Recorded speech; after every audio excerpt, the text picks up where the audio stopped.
South ఢిల్లీలోని మాలవియా నగర్ ప్రాంతంలో బుధవారం ఉదయం లెమన్ గ్రీన్ హోటల్లో భారీ అగ్ని ప్రమాదం సంభవించింది. ఈ ప్రమాదంలో కనీసం 20 మంది ప్రాణాలు కోల్పోయినట్టు తెలుస్తోంది. ఢిల్లీ ప్రభుత్వం నుంచి ఈ సంస్థ బెడ్ అండ్ బ్రేక్ఫాస్ట్ కాన్సెప్ట్ కింద లైసెన్సు పొందినట్లు సమాచారం. నిబంధనల ప్రకారం ఈ హోటల్కు కేవలం 6 గదులు మాత్రమే నిర్వహించుకోవడానికి అనుమతి ఉంది.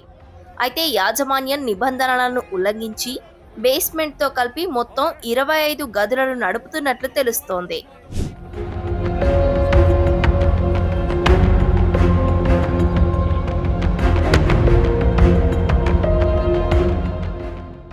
मैं करीब यहाँ से 9:30 बजे करीब जा रहा था, 9 बजे। तो यहाँ पे आग लग रही थी बहुत तेज। उस टाइम पे मैं और मेरे दोस्त जा रहे थे स्कूटी से। उस टाइम पे पूरी आग लग रही थी और हमने यहाँ पे रोक के देखा ना, तो वहाँ से बिल्डिंग से लोग कूद रहे थे। करीब 4-5 लोगों को हमने कूदते हुए देखा था, और शीशा तोड़ के वो भी। एक गिरा था तो एक का पैर टूट गया था। वहाँ पे फिर बहुत सारी फायर ब्रिगेड आने लग गई और यहाँ पे पूरा रोड सब ब्लॉक हो गया था। भीड़ लगी, यहाँ से गाड़ियां जा रही थी क्योंकि, तो सारी गाड़ी वाड़ी सब हटा रहे थे। तो हम भी यहाँ से जा ही रहे थे, तो फिर यहाँ से सीधा निकले थे उस टाइम पे। और बहुत सारे लोग तो कूद के नीचे से फिर गए थे। करीब 6-7 लोग हमारे सामने कूदे थे। బుధవారం ఉదయం 9 గంటల ప్రాంతంలో ఈ ప్రమాదంపై ఫైర్ డిపార్ట్మెంట్ కు సమాచారం అందింది. మంటలు, దట్టమైన పొగ నుంచి ప్రాణాలు రక్షించుకోవడానికి ఒక మహిళ భవనం మొదటి అంతస్తు నుంచి కిందకు దూకేయడం అక్కడ ఉన్న వారిని కలిచివేసింది. సమాచారం అందుకున్న వెంటనే రంగంలోకి దిగిన అగ్నిమాపక సిబ్బంది 10 అగ్నిమాపక వాహనాలతో ఘటనా స్థలానికి చేరుకున్నారు. ప్రాథమిక సహాయక చర్యల్లో భాగంగా 2 వాటర్ టెండర్లు, 2 వాటర్ బౌజర్లు, ఒక క్విక్ రెస్పాన్స్ వాహనంతో పాటు ఇతర అగ్నిమాపక విభాగాలను తరలించినట్లు ఢిల్లీ ఫైర్ సర్వీస్ అధికారి తెలిపారు. सर कितने बजे की कॉल दमकल विभाग को मिली थी और कितने जनों को रेस्क्यू किया गया, क्या कुछ सिचुएशन बनी? देखिए 8:50 पे दिल्ली फायर सर्विस को कॉल मिली थी। 8:51 पे गाड़ियों को भेजा गया था। इनिशियली 7 गाड़ी टर्न आउट हुई थी, फिर कॉल जैसे ज़्यादा आई हैं तो उसके बाद और गाड़ियाँ टर्न आउट करी गई। जो हमारी टीम मौके पर पहुंची थी, उन्होंने आते ही 37 लोगों को इस बिल्डिंग से निकाला है, रेस्क्यू किया है।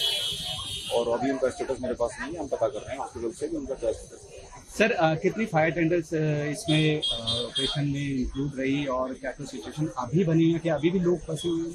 देखिए टोटल फायर टेंडर तो मैं आपको चेक करके बता पाऊंगा, अभी मेरे पास डाटा मुझे देखना पड़ेगा। लेकिन अभी कंडीशन ये है कि आग तो हमने बहुत जल्दी बुझा ली थी आने के बाद, लेकिन हमें कैजुअलिटी इसमें काफ़ी थी, तो 37 लोगों को ऊपर से उतारना निकालना उसमें भी समय लगा है। तो अभी हमने बिल्डिंग को सर्च कर लिया है, पूरा फाइनल सर्च कर दी है। बिल्डिंग को हमने क्लियर कर दिया है पुलिस के लिए, पुलिस ने उसको बिल्डिंग को कितनी डेथ्स अभी तक?